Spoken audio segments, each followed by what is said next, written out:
Hey, good morning guys, Captain Keto here with another video.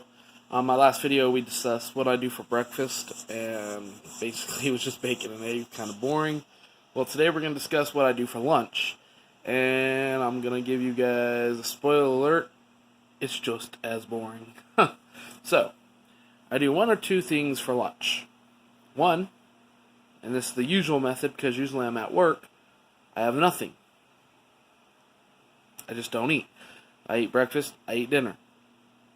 But if I am on my days off, which I have a couple of them a week, if I do get hungry for lunch, for any reason, I have organic bone broths.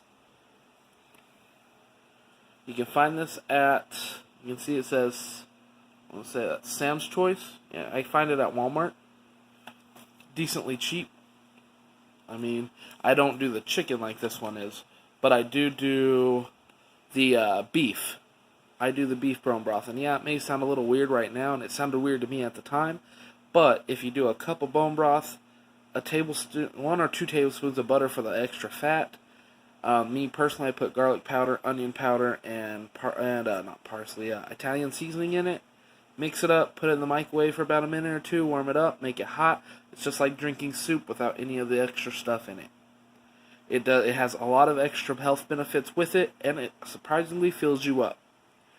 So yeah, guys, that's my typical day of a lunch. Either I don't do anything, or I drink a cup of bone broth.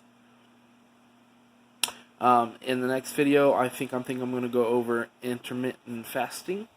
I don't know if anybody knows anything about that, but it'll be a short video on what I do when I intermittent fast. Alright guys, y'all have a wonderful day, and I'll see you in the next video.